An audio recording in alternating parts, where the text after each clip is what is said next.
The relationship between Jean-Paul Sartre and Simone de Beauvoir cannot be understood as a private romance with philosophical decoration. It was a deliberate attempt to live ideas that most philosophies leave abstract.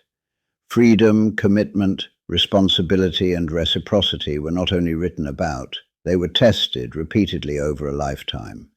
This is what makes the relationship philosophically important. Sartre and Beauvoir did not simply share ideas. They shared a project to see whether human freedom could be lived honestly without being surrendered to convention, possession, or illusion. They treated their relationship not as a refuge from philosophy, but as one of its most demanding arenas. This immediately distinguishes them from intellectual couples whose private lives merely coexist with their work. For Sartre and Beauvoir, the private was never neutral. It was ethically charged. From the beginning, they rejected the traditional structure of romantic commitment. Marriage, exclusivity, and permanence were understood as social forms that risked turning love into ownership. Sartre and Beauvoir believed that such forms often functioned as alibis, ways of securing emotional certainty at the cost of freedom. Their famous pact was not a declaration of emotional detachment. It was an attempt to avoid bad faith. They distinguished between what they called necessary love and contingent relationships. The necessary bond was intellectual, existential, and lifelong. Contingent relationships were not betrayals, but expressions of freedom, provided they were lived honestly. This distinction is often misunderstood as libertinism. Sartre and Beauvoir did not advocate indulgence. They advocated lucidity. Every attachment, they believed, carried responsibility. Desire did not absolve one of consequence. Freedom did not cancel obligation. The difficulty lay in living this consistently. Their relationship therefore functioned as a site of tension rather than harmony. Jealousy, asymmetry, emotional pain, and power imbalances were not eliminated by theory. They emerged repeatedly. Sartre and Beauvoir did not pretend otherwise. What makes their relationship philosophically significant is not that it succeeded cleanly, but that it failed honestly, and was examined as it failed. Beauvoir, in particular, refused to romanticize the arrangement after the fact. Her memoirs and philosophical works expose the costs of radical freedom lived within unequal social conditions. She recognized that freedom is never symmetrical when society is not. This recognition is crucial. Although Sartre and Beauvoir conceived of themselves as equals, the world did not treat them as such. Sartre's public recognition, institutional authority, and cultural power far exceeded Beauvoir's for much of their lives. This asymmetry shaped the relationship in ways that theory alone could not correct. Beauvoir did not simply accept this, she analyzed it. Her later work, especially her ethical and feminist writing, reveals a growing awareness that freedom cannot be lived abstractly. Social structures, gender, recognition, and power shape what freedom looks like in practice. The relationship with Sartre becomes a concrete case study in these limits. This does not reduce Beauvoir to Sartre's shadow. On the contrary, it establishes her as a philosopher who sees what Sartre initially overlooks. Sartre's early emphasis on absolute freedom risks flattening difference. Beauvoir insists on situated freedom, freedom lived within concrete constraints. Their relationship becomes the space where this difference emerges most sharply. This difference is productive rather than destructive. Sartre and Beauvoir do not merge into a single voice. They argue, critique, revise, and resist one another. Sartre reads Beauvoir's drafts. Beauvoir critiques Sartre's positions. Each influences the other, but neither disappears. This refusal of fusion is itself philosophical. Traditional romantic narratives celebrate unity, completion, and mutual absorption. Sartre and Beauvoir reject this model. They insist that love must preserve alterity, the irreducible otherness of the other person. To erase difference is to dominate. Their relationship, therefore, embodies one of Sartre's central claims, that relations between free beings are inherently tense. Love does not abolish conflict, it intensifies it. This tension appears not as cruelty, but as exposure. Each partner becomes a mirror in which the other's freedom is reflected and challenged. One cannot hide behind roles, expectations, or social scripts. Every choice is visible, every failure matters. This visibility is exhausting. Sartre and Beauvoir did not treat exhaustion as evidence that the experiment was flawed. They treated it as evidence that freedom is costly. Any philosophy that promises ease, harmony, or emotional safety is, in their view, dishonest. The relationship therefore refuses to become exemplary. Sartre and Beauvoir never present their lives as models to imitate. They present them as situations to be judged. This refusal matters. It prevents their relationship from becoming doctrine. It remains open to critique, including from themselves. This openness explains why their correspondence, memoirs, and reflections often feel unsparing. They do not protect themselves from moral scrutiny. They expose their own compromises, evasions, and mistakes. This exposure is not confession, it is responsibility. At this stage, what should be clear is that Sartre and Beauvoir's relationship is not philosophically interesting because it was unconventional. It is interesting because it tests the limits of existential ethics under real conditions: desire, inequality, history, and time. Freedom does not float above these forces, it collides with them. The relationship, therefore, becomes a living laboratory for questions Sartre and Beauvoir both care about deeply. Can love exist without possession? Can commitment exist without closure? Can two freedoms coexist without domination? These questions are not answered in advance. They are lived and often left unresolved. That unresolvedness is not a weakness, it is the point. But this raises a deeper problem. If the relationship itself becomes a site of power, asymmetry, and conflict, then how should we judge it? What does responsibility look like when freedom is mutual but unequal? And how do Sartre and Beauvoir themselves come to reassess what they once believed?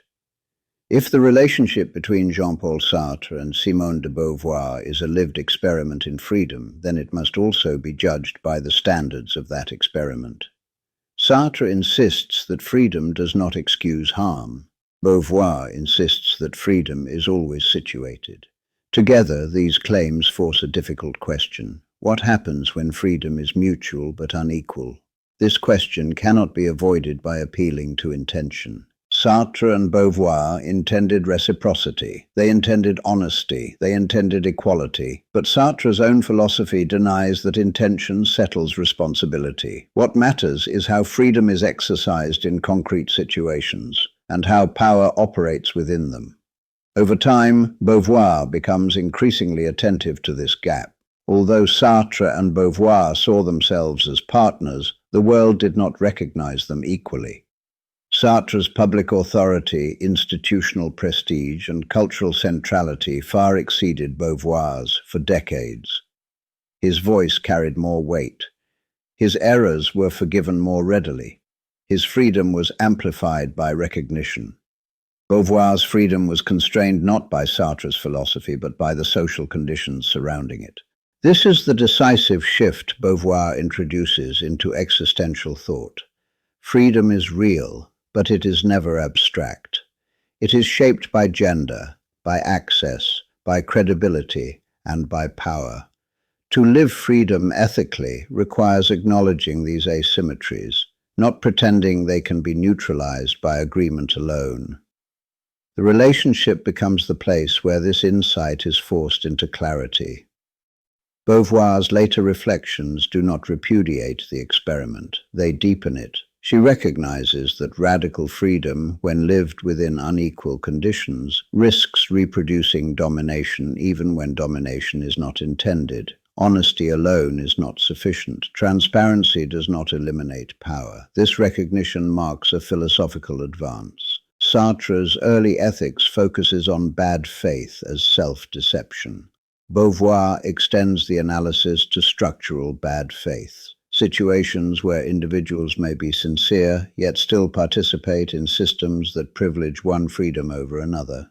The relationship reveals this painfully. Beauvoir documents moments where freedom is formally preserved but practically uneven. Emotional costs are distributed asymmetrically. Recognition flows unevenly. Responsibility does not disappear, but it becomes heavier for one partner than the other. This does not make Sartre a villain or Beauvoir a victim in any simple sense. Sartre's philosophy rejects such moral simplification. What it demands instead is ownership without innocence. Ownership here means refusing retrospective idealization.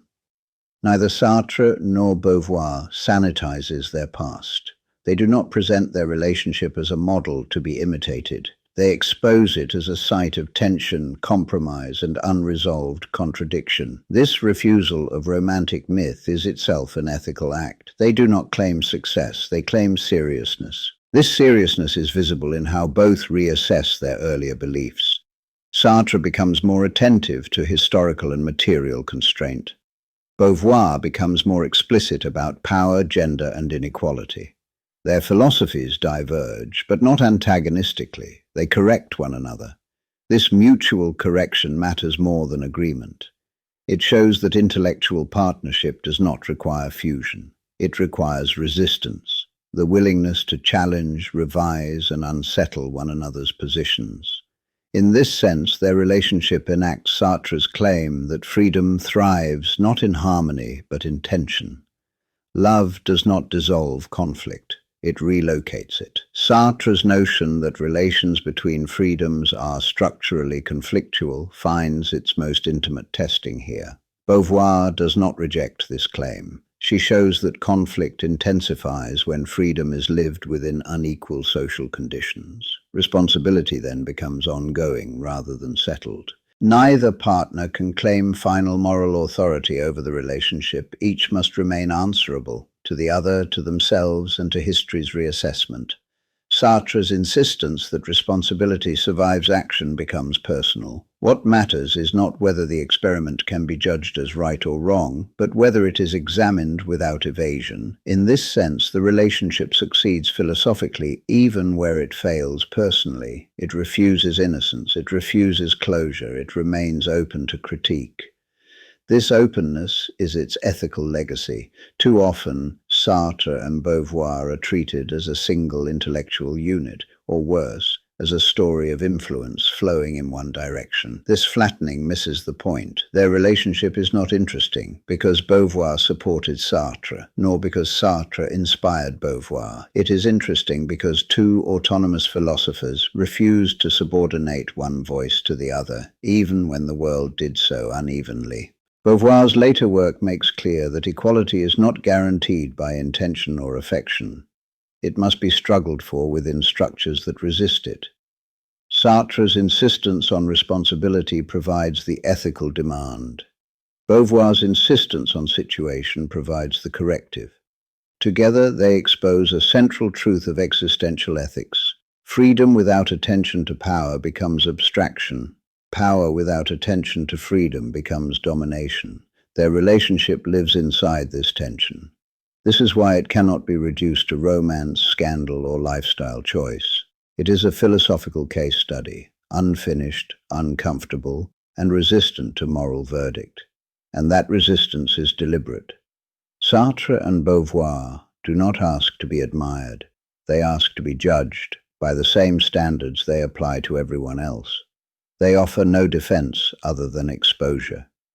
In the end, their relationship leaves us with questions rather than conclusions. Can freedom be reciprocal without being symmetrical? Can love survive without possession in an unequal world? Can responsibility be shared when power is not? They do not answer these questions definitively. They live them, and in doing so, they show that existential ethics is not a theory of how to live correctly. It is a demand to remain answerable, even and especially where answers are incomplete. That is the philosophical significance of Sartre and Beauvoir together, not as icons, not as ideals, but as thinkers who refuse to hide from the consequences of their own ideas.